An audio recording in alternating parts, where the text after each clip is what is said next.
SOS pemirsa, Padat Karya darurat PHK. Walaupun Indonesia dan negara lain di dunia ini sudah keluar dari pandemi, tapi efeknya masih berasa sampai sekarang. PHK. Gini pemirsa, saya paparkan asal-muasal PHK muncul. Data bersuara, 3 bulan terakhir indeks kepercayaan industri angkanya terus melandai. Grafisnya ada di sebelah saya nih. Pada bulan Mei, mendarat di angka 50,9. Indeks kepercayaan industri ini berada atau skornya itu antara 0 sampai 100. Makin turun, situasinya kian genting pemirsa. Pengusaha enggan menambah produksi karena ada resiko. Hal yang paling menakutkan bagi Padat Karya adalah mereka berproduksi tapi nggak ada yang beli. Suram. Coba, bagaimana kalau seandainya gaji tidak naik tetapi harga barang makin mahal? Simpelnya ya ini, gambaran daya beli. Curiganya pemirsa, daya beli yang melemah bukan persoalan Indonesia saja, tapi dunia. Buktinya, data di sebelah saya lagi nih. Nilai ekspor salah satu padat karya, seperti tekstil, juga angkanya melemah. Nah mungkin dong, pabrik tetap cetak barang kalau tidak ada pemasukan. PHK adalah keputusan yang paling realistis. PHK harus dihadapi oleh Nurul pemirsa, salah satu pekerja PT Horming yang mempunyai merek Puma. Berikut hasil wawancara saya sampai ke Cikupatang. Kalau yang rencana mau dikeluarin itu 600 orang. 600 itu semuanya udah dikeluarin? Kayaknya belum semua sih, masih bertahap soalnya. Jadi 600 itu nggak semua dikeluarin, kayak dibagi gitu loh. Jadi dari yang 1 tahun ke bawah, terus nanti baru 2 tahun ke bawah, terus bagian ketiganya baru 3 tahun ke bawah kayak gitu. Mbak Nurul, ini kalau boleh tahu udah berapa lama Mbak kerja di PT Horming? Kalau di Horming udah 7 bulan, jalan 8 berarti. Jalan 8. Dari kapan sih Mbak diinfoin kalau misalnya nanti akan ada PHK? Sehabis lebaran berarti bulan Mei. Kalau saya sendiri itu tanggal 22 Mei kemarin.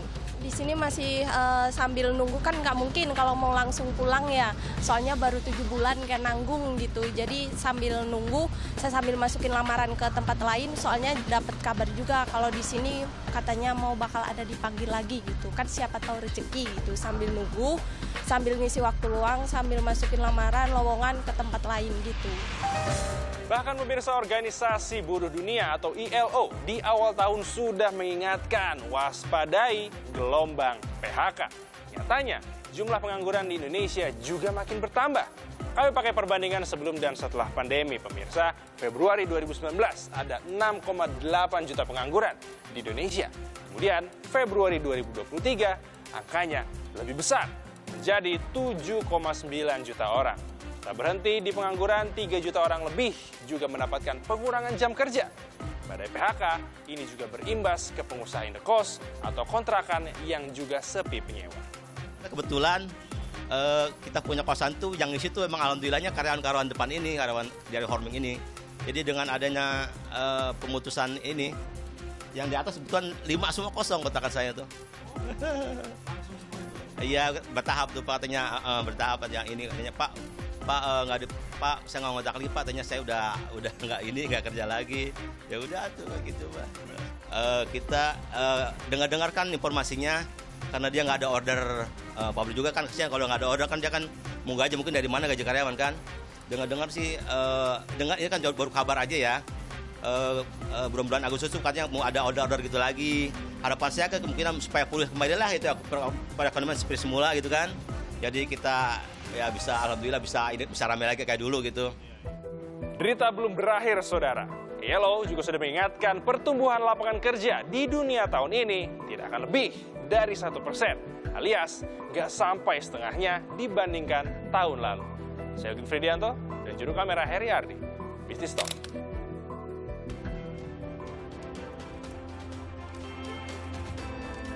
Saudara, bertemu lagi di Business Talk bersama saya masih Serta Regan. Seperti yang disampaikan oleh rekan saya tadi bahwa memang saudara jumlah pengangguran Republik Indonesia hampir 8 juta orang data terakhir di Februari 2023. Dan salah satu sektor yang melakukan PHK merupakan industri padat karya. Lantas apa kata regulator untuk melihat kondisi ini dan apa solusinya? Sebelum saya mulai dialog kita pada malam hari ini, berikut pernyataan dari Menteri Perindustrian.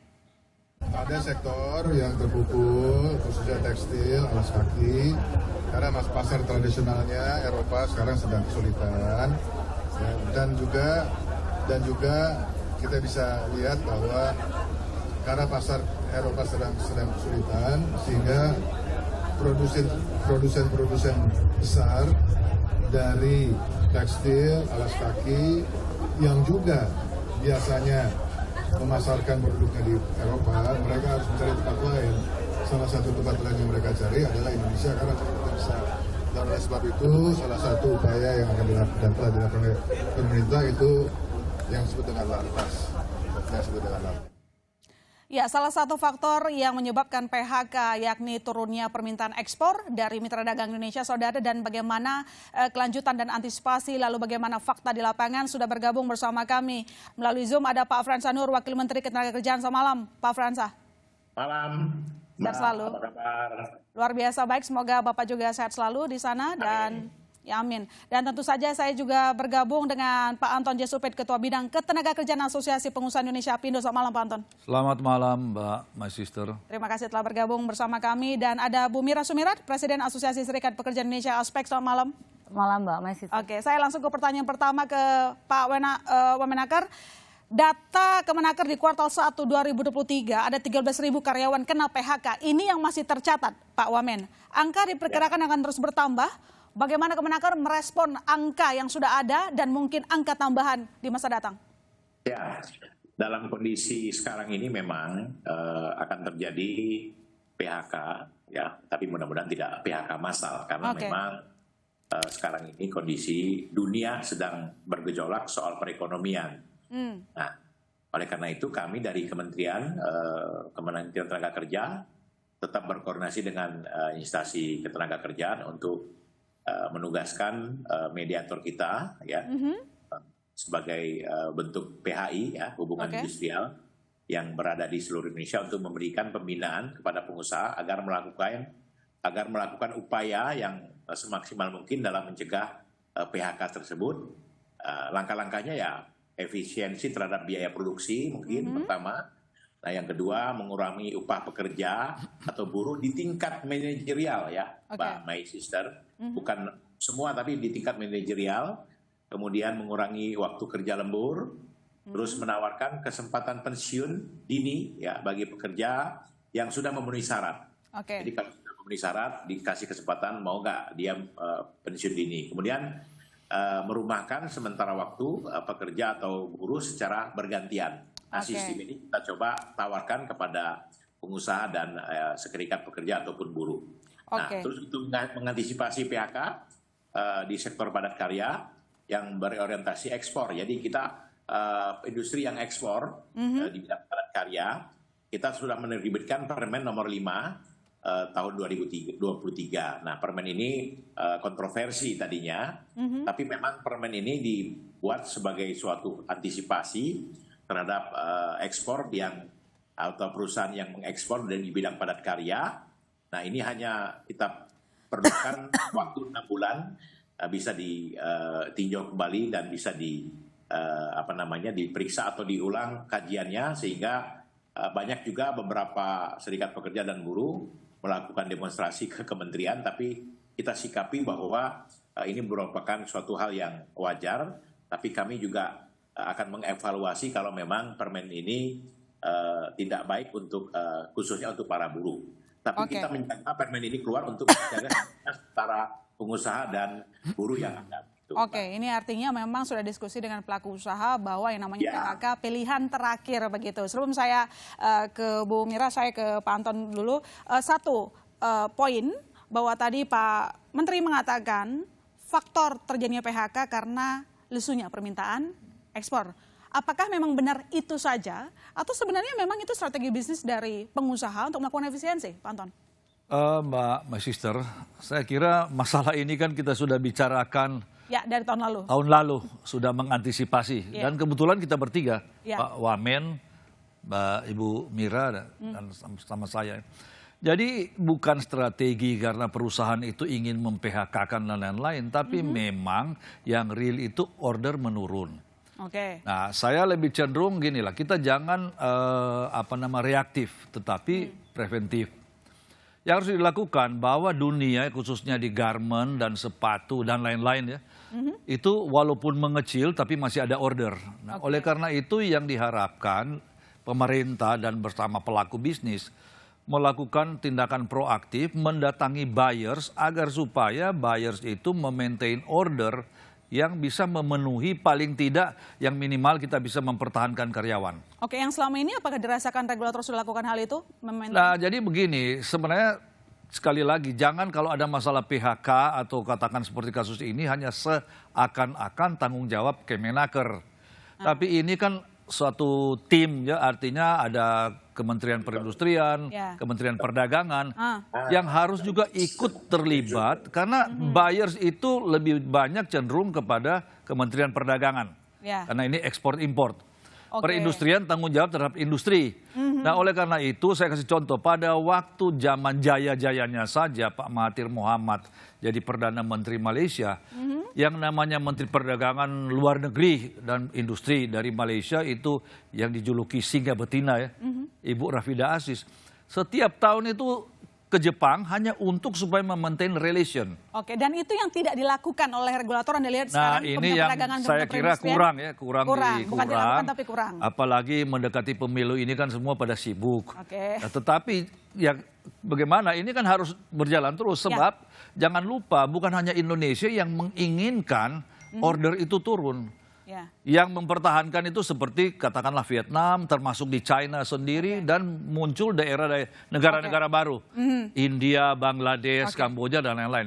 Jadi kalau kita tidak ramah terhadap para buyers, ya kita jadi susah juga. Sebenarnya sebelum kita mencari market yang baru, market yang ada yang harus kita tahan pertahankan dulu, yang ada lah ini. Baik. Nanti saya ke Pak Anton lagi, sekarang saya Bu Mira. Bu Mira, kalau kita ngomongin soal PHK dari tahun lalu, sama kita diskusi berempat begitu, ada catatan khusus dalam PHK tahun ini. Kalau tahun lalu Anda curhat, banyak pengusaha, perusahaan yang melakukan PHK sepihak, nggak dibayar pesangon. Kalau tahun ini gimana? Masih sama seperti tahun-tahun yang lalu, dan ini lebih makin parah lagi gitu ya. Parahnya separah apa? Ya, separahnya bukan hanya sektor padat karya yang mengalami badai PHK, tetapi sektor-sektor yang lain. Seperti sektor logistik, sektor retail, dan juga di sektor-sektor malah telekomunikasi.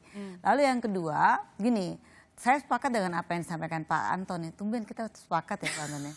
Jadi gini, betul, kami butuh cawe-cawenya seorang pemimpin Republik ini, Presiden, bukan hanya cawe-cawe dalam hal perpolitikan Pilpres yang lagi memanas menuju Mas 2024, tapi justru di sisa kepemimpinan para penguasa ya, para pemerintah ini untuk lebih fokus memikirkan rakyat. Soal ekonomi. Soal ekonomi, soal badai PHK ini. Jadi ini nggak selesai-selesai. Jangan malah kemudian membuat regulasi yang menyakiti hati rakyat, hati para pekerja buruh. Tadi Pak Wamen sampaikan bahwa hal yang wajar ya bagi Pak Wamen. Tapi bagi kami itu hal yang kurang ajar ketika ada Permenaker nomor 5 tahun 2023 itu diterbitkan. Kenapa? Saya katakan karena jelas tadi sudah disampaikan juga bahwa Permenaker ini banyak sekali menuai kritik keras dari kelompok serikat pekerja, serikat buruh. Dan memang harusnya dievaluasi, jangan sampai itu kemudian didiamkan. Lalu yang ketiga, ini parahnya mereka ketika ditutup katanya dengan alasan bayar lesu, kemudian juga dalam tanda kutip krisis ekonomi, perang Ukraina dan juga Rusia. Tapi kita mendapatkan kenyataan di lapangan, mereka tutup pindah ke daerah lain gitu untuk mencari upah yang murah dengan produksi yang sama. Saya punya data itu di Garut, kemudian di Pati, Jawa Tengah gitu ya, dengan produksi yang sama tapi memang itunya berbeda. Nah, saya support nih Pak Anton bahwa ada pengusaha yang diberikan, ini regulasi dibuka lagi oleh pemerintah. Regulasi apa? Kemudahan untuk membuka keran yang namanya impor. Jangan aneh, jangan heran ketika ada di satu pusat perbelanjaan di Jakarta, ada yang jual batik cuma 30.000. Usut punya usut itu buatan, ya mohon maaf ya luar negeri gitu ya. Dan ini kan artinya kalah, kasihan dong para pengusaha-pengusaha lokal kita. Jangan mengandalkan kita bicaranya adalah buyer yang di Eropa, tapi ini kan konsumennya domestik kan luar biasa. Harusnya potensi yang ratusan juta ini harusnya disupport dong oleh pemerintah dengan cara apa? Membuat regulasi yang betul-betul melindungi para pengusaha kita, bukannya malah kemudian membuka peluang pengusaha yang nakal. Sisi yang Anda jelaskan ini sangat mendukung pengusaha, karena kalau pengusahanya stabil, nanti pekerjaannya juga stabil kondisinya. Nanti dilanjut lagi, Bu Mira jangan kemana-mana saudara. Selanjutnya kita akan melihat bagaimana sebenarnya data-data menunjukkan hal yang positif. Tapi kok terjadi PHK? Nanti kami jawab, selesai jeda.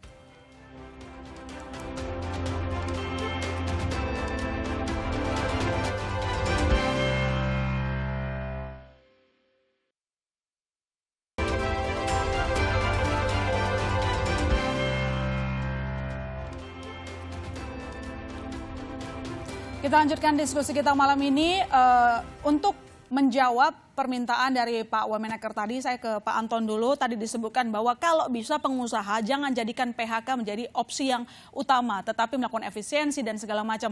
Memangnya sekarang kondisi perusahaan itu separah apa sih, terkapar apa sih sampai harus melakukan PHK, Pak Anton? Jadi yang bermasalah Mbak Sister ini adalah perusahaan eksportir untuk dengan tujuan negara tertentu. Saat itu Eropa dan Amerika, dan komoditi tertentu, terutama sepatu, garment dan lain-lain. Nah, kita mencoba bertahan, tetapi karena prediksinya tidak jelas kapan selesai daya beli di negara-negara itu naik, kita tidak bisa menahan terus dengan katakanlah mempertahankan orang yang tidak dengan tidak ada order. Karena jangan lupa kita ini job order. Jadi kita tidak bicara pasar domestik, walaupun saya mendukung dikatakan Mbak Mira tadi bahwa dalam kondisi susah begini tolonglah penyeludupan dan dengan kan ada safeguard untuk melindungi itu yang itu ditegakkan supaya industri dalam negeri itu bisa tumbuh. Tetapi kalau kita bicara sektor ekspor itu karakteristiknya adalah job order. Jadi dia hanya bisa bekerja dengan adanya order.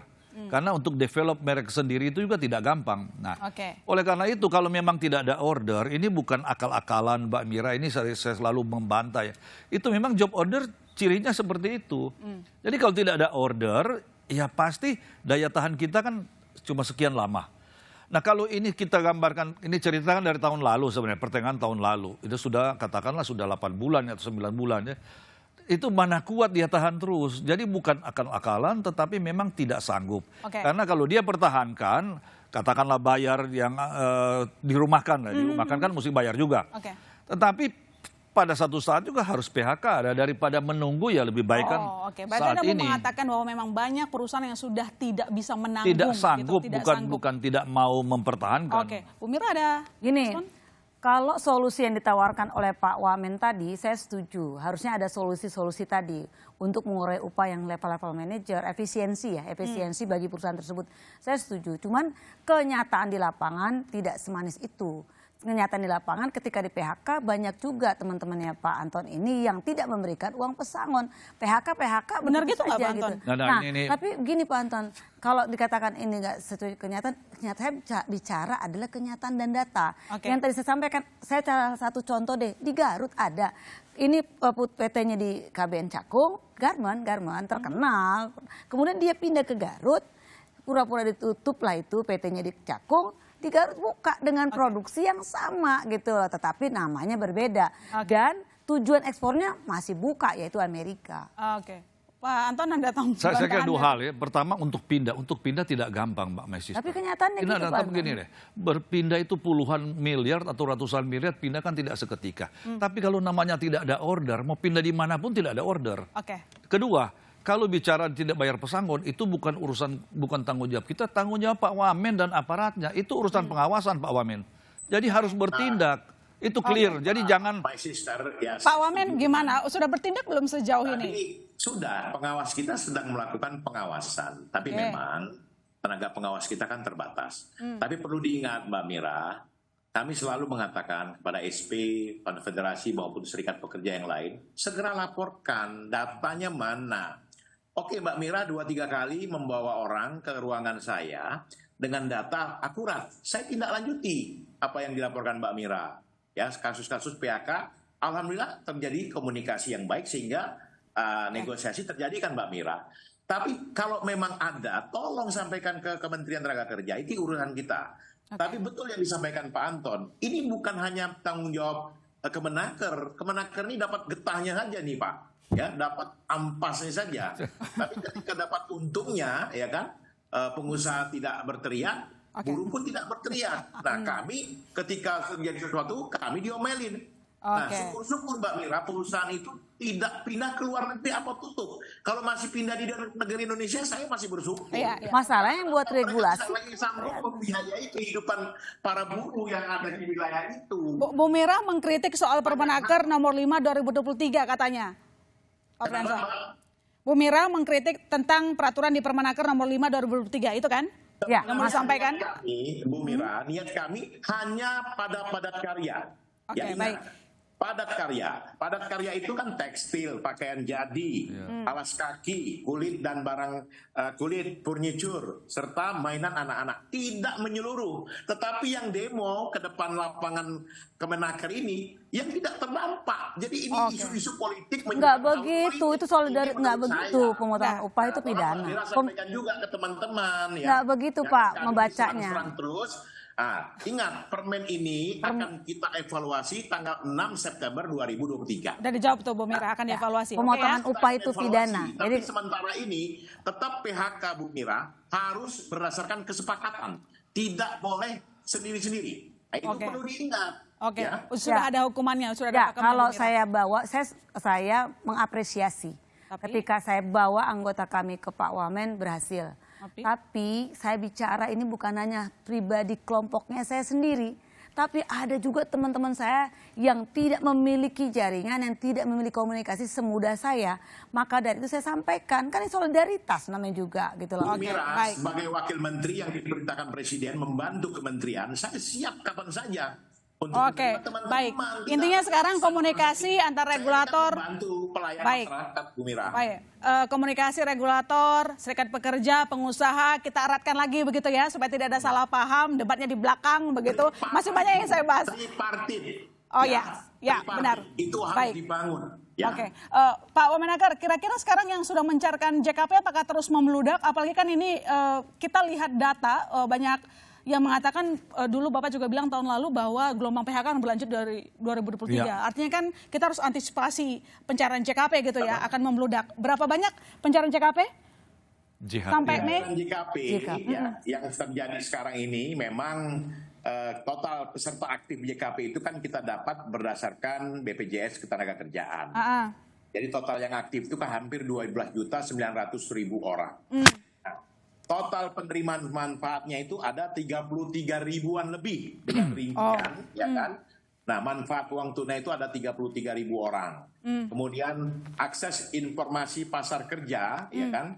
Berdasarkan asesmen itu ada 31 ribu orang dan konseling itu ada 6.600 orang lebih. Nah, pelatihan kerja pun kita sudah melakukannya sebesar 174 orang. Nah, total yang sudah bekerja kembali setelah mereka di PHK itu ada 961 orang lebih kurang. Nah, sumber datanya siap kerja kita per Juni 2023 gitu.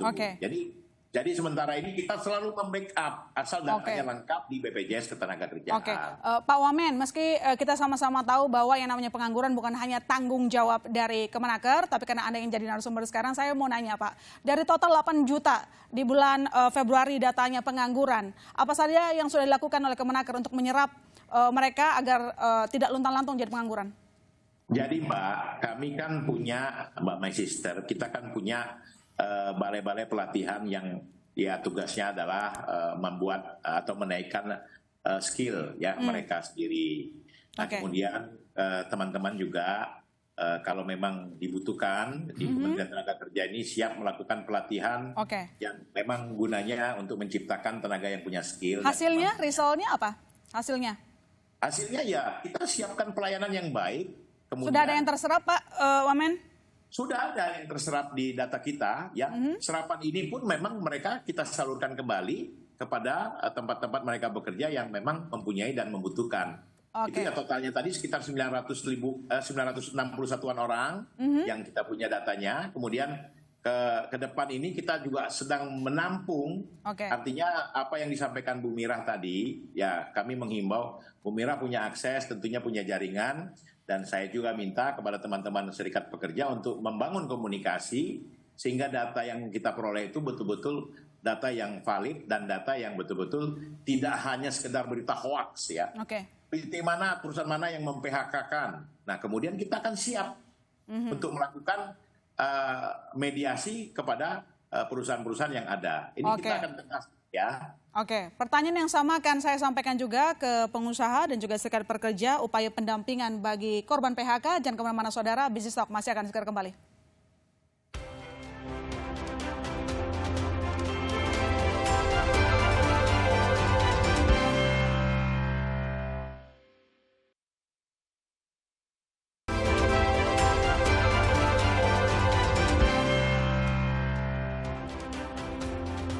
Ya saudara, PHK berlangsung sampai tahun 2023. Padahal kita lihat banyak sekali data-data positif seperti pertumbuhan ekonomi yang konsisten tumbuh 5%. Sepertinya cukup ambigu begitu. Untuk menjawabnya sudah bersama kita juga di segmen ini ada Mas Cipta Wahyana, wartawan Sinar Konten. Selamat malam Mas Cipta. Malam. Malam. Diskusi kita cukup panas, masing-masing punya keluh kesah kalau saya bilangnya.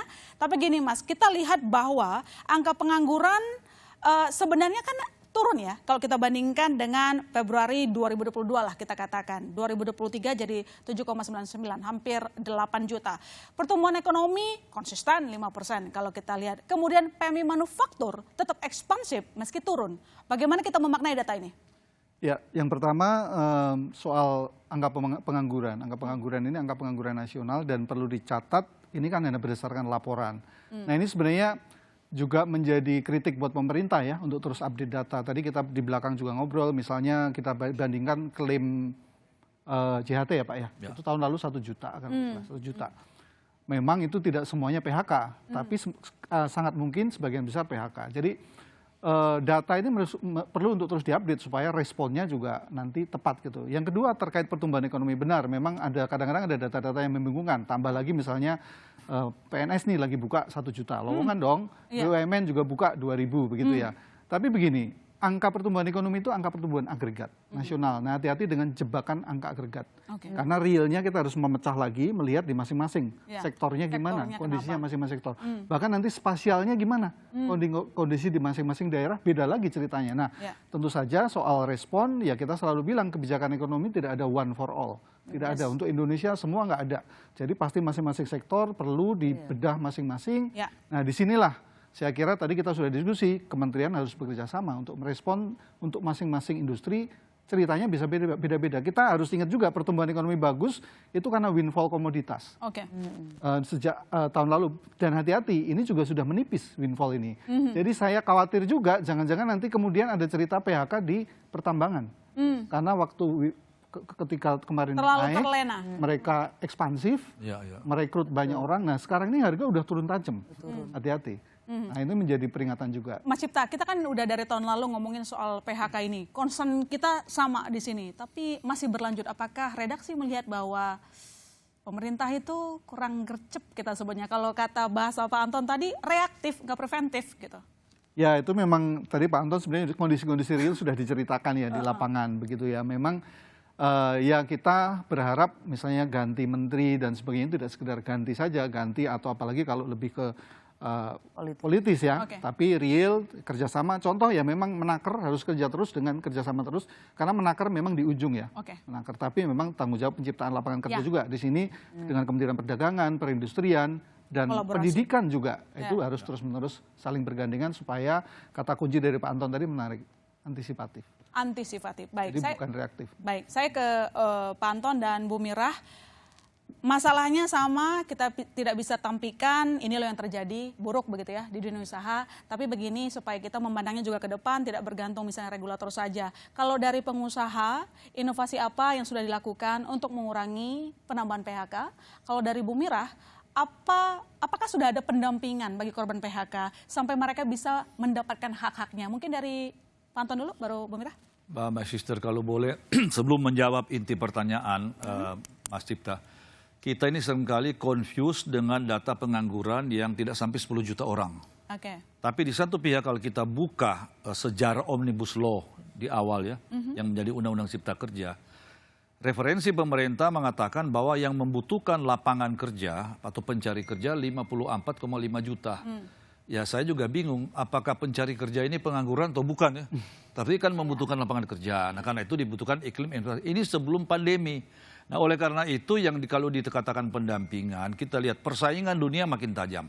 Kita memerlukan SDM yang handal, yang punya kompetensi.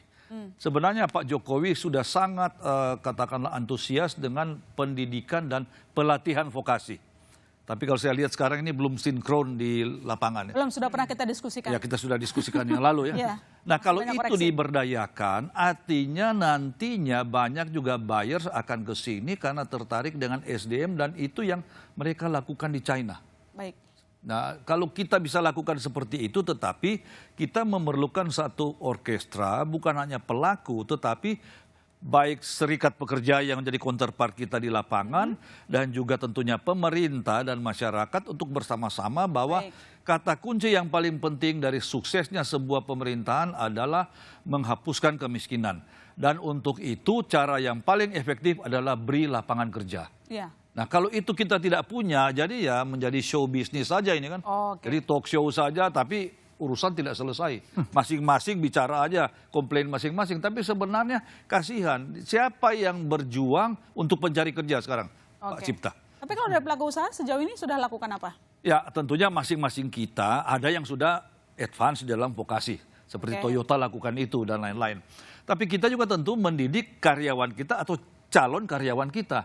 Tetapi yang kalau ada 54,5 juta orang pencari kerja, ini siapa yang mesti lakukan ya kan? Daya tampung kita juga paling ribuan orang. Nah ini yang tentunya kita ingin supaya pemerintah ini juga mempunyai awareness yang sama. Jangan lagi memakai istilah-istilah yang cover up.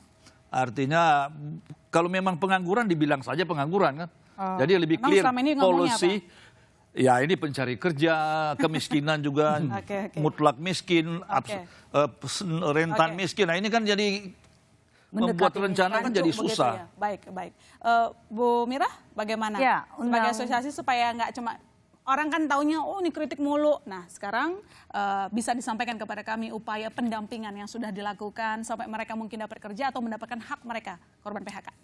Tugas rakyat memang harus mengkritik karena kan memang pemerintah kan dibayar oleh rakyat melalui pajak rakyat dan tugas pemerintah memang harus memikirkan rakyat dan itu ada dasarnya Undang-Undang Dasar 45. Namun saya menyampaikan di sini Undang-Undang Omnibus Law Cipta Kerja ini berdampak luas. Salah satunya adalah mem-PHK pekerja buruhnya secara mudah, secara murah dan secara cepat. Ini clear, ini kenyataan di lapangan. Makanya kenapa Mahkamah Konstitusi memutuskan itu inkonstitusional di 2021 lalu. Dan kemudian tetapi lagi-lagi DPR RI bersama pemerintah malah mengesahkan ya di bulan Mei April kalau nggak salah di 2023. Nah kalau yang karena kami ini orang lapangan sehari-hari menghadapi itu, pihak Kementerian Tenaga Kerja ini mohon maaf nih, menerima. Seharusnya kan ditakuti dong sama pengusaha-pengusaha. Saya nggak bicara tentang pribadi-pribadi pengusaha seperti Pak Anton ya, clear ya, nggak. Tapi kita bicara tentang pengusaha yang saya hadapi sehari-hari itu, dipanggil nggak ada takut-takutnya.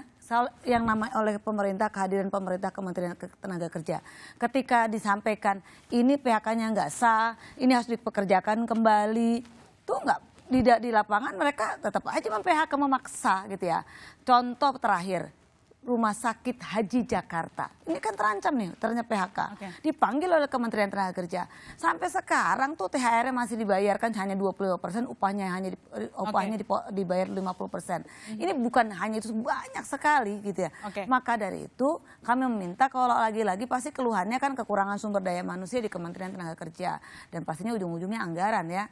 Tetapi sekali lagi memang ujungnya tadi kata Pak Cipta, ujungnya adalah memang Kementerian Tenaga Kerja dan ini nggak bisa dilepaskan gitu ya. Berarti aspek selama ini sudah menemani korban PHK. Sudah sebelum masuk ke Kementerian Tenaga Kerja kita sudah menemani. Pak Wamen gimana soal ini, katanya Wamenaker kurang tegas, satu. Yang kedua yang saya mau tanyakan untuk nextnya Pak, masalahnya sudah di depan mata, bahkan dari tahun lalu kita udah ngobrol. Bagaimana upaya harmonisasi, mengatur kebijakan antar kementerian, tadi ada Kemenperin, ada Kemendak, ada Kemenaker. Selama ini harmonis nggak sih Pak sebenarnya? Ya, jadi begini Mbak, my sister, ya harusnya memang kementerian lembaga terkait ini harus berkoordinasi dengan baik sehingga antara produk undang-undang perlindungan terhadap tenaga kerja pun bisa berkaitan dengan industri dan perdagangan. Itu satu. Nah, yang kedua, harusnya fungsi, ya ini minta maaf lagi nih Bu Mira, fungsi DPR RI itu sebagai pembuat kebijakan perundang-undangan, artinya harus betul-betul dibuat lebih baik lagi sehingga orang-orang seperti Bu Mira ini tidak mengkritisi saja, tapi Bu Mira juga bisa menyalurkan aspirasi kritisnya itu ke DPR RI. Itu yang penting. Nah, tetapi ya kami tetap menerima masukan-masukan dari teman-teman ya, serikat pekerja, pengusaha, Apindo, Kadin, semua ya, yang memang apalagi ada Pak Cipta yang juga banyak mengetahui soal perekonomian, tidak hanya karena PHK saja berdampak terhadap banyaknya pengangguran, tapi banyak hal yang memang dilibatkan dalam hal ini. Nah, oleh karena itu saya berharap ya Kementerian Tenaga Kerja juga siap untuk melakukan perbaikan-perbaikan, dan kami akan lebih mengedepankan hubungan industrial ini dengan bipartit dan tripartit. My sister, ini penting sekali karena masukan-masukan teman-teman inilah yang akan membuat kebijakan-kebijakan kita ke depan lebih baik. Oke, baik. Terima kasih Pak Wamen. Terakhir, sebagai penutup juga, singkat saja Mas Cipta, seperti yang Anda sebutkan tadi, jangan sampai kita terlena dengan komoditas, karena permintaan makin kurang, seperti China juga kan itu, mereka kelebihan pasokan ya, jadi permintaan di global juga berkurang. Bagaimana, apa yang dilakukan pemerintah supaya jumlah PHK tidak bertambah dan meluas di segala sektor? Ya, ini menarik soal China mungkin sebagai penutup. Kalau kita bicara warning supaya antisipatif, nah ini sudah banyak ekonomi yang memperingatkan. Salah satunya BCA baru bikin report Pak, menarik. Jadi China ini lagi excess inventory, dan ini spill overnya hati-hati. Itu spill overnya ke banyak negara dan yang agresif justru ke Asia, termasuk ke Indonesia. Nah, ciri-cirinya apa? Volumenya naik tinggi, misalnya di baja termasuk aparel juga, tapi harganya turun.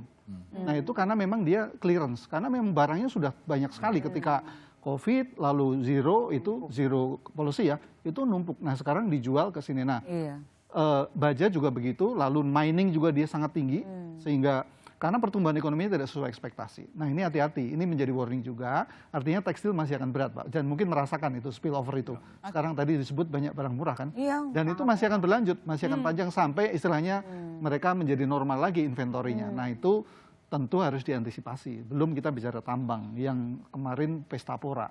Kan semua masa ada waktunya, akan habis juga itu, booming komoditas. Harus diantisipasi juga. Oke, soal memperluas pasar ekspor misalnya Mas Cipta. Ini lagi-lagi ambigu ya. Kalau saya lihat memang data Bank Dunia itu merevisi proyeksi pertumbuhan ekonomi gitu ya. Ada yang naik, ada yang turun. Tahun depan lebih parah lagi. Artinya kan harusnya sudah dari sekarang. Saya pinjam lagi kalimat Pak Anton, jangan reaktif, tapi preventif. Langkah apa yang harus dilakukan? Mungkin kita bisa berkaca ke beberapa negara yang punya dilema yang sama dengan kita. Ya, tadi sebenarnya Pak Anton sudah memberi kunci. Sebenarnya memang membuka pasar baru itu menjadi faktor itu ya. Membuka pasar baru, ya memang harus dilihat lagi pasar-pasar mana yang memang masih berpotensi. Begitu. Nah, tentu saja seluruh kementerian harus turun. Tapi mungkin yang penting juga, ini soal banjir impor ini, nah pemerintah juga mesti mewaspadai. Jadi dari pintu-pintu impor, aturannya dan sebagainya mesti dilihat. Kalau memang ternyata dijual lebih murah, ya berarti kan ada mungkin dumping atau apa. Nah, ini mesti dilihat sih. Jadi bukan hanya keluar, tapi di dalam juga supaya bertahan, juga harus dilindungi juga pasarnya. Oke, sebagai kalimat penutup, masing-masing kalimat penutup yang singkat saja, Pak Anton, harapan Anda apa, Bu Mira apa, dan juga nanti ditutup oleh Pak Wamen. Silakan Pak Anton. Ya, harapan kita begini, supaya kita walaupun menghadapi pemilu, yang tinggal berapa bulan lagi ya. Tetapi ada orang-orang paling tidak eselon satunya itu tetap konsentrasi bagaimana mempertahankan pekerjaan yang ada. Antara lain berlindung dari dengan istilah lemdak, Pak. Ya, jangan terpengaruh dengan lemdak tadi.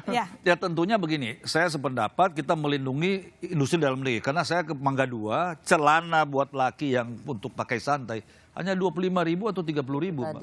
Yang harga jahit saja udah ongkos jahit kalau di sini.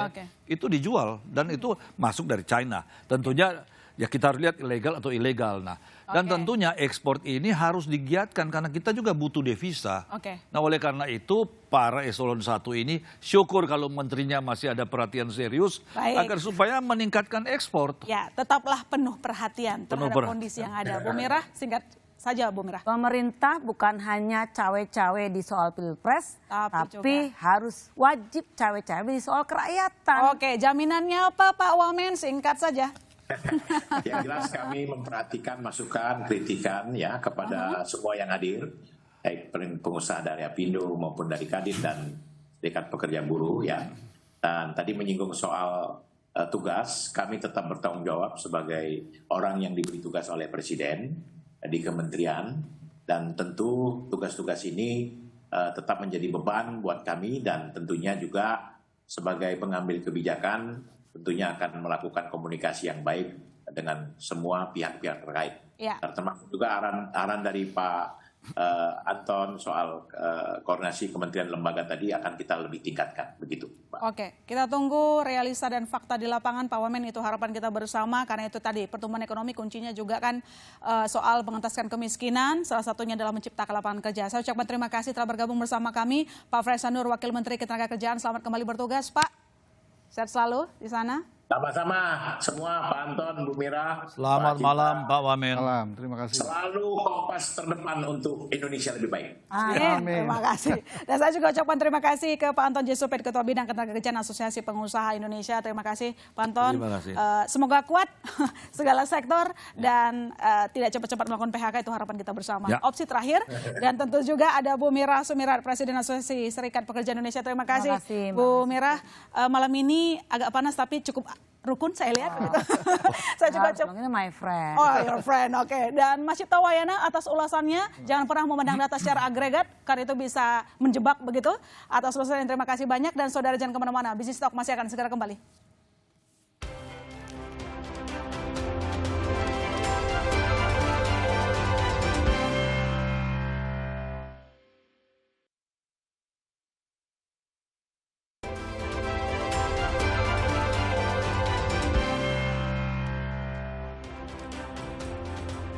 Untuk mengatasi dan menghindari peningkatan jumlah pengangguran, dibutuhkan harmonisasi antara regulator, pelaku usaha, dan juga dari pekerjanya. Semoga tidak akan ada tambahan lagi jumlah PHK ke depan. Saya Masih Tarigan undur diri. Terima kasih telah menyaksikan Bisnis Talk. Sampai jumpa Selasa depan.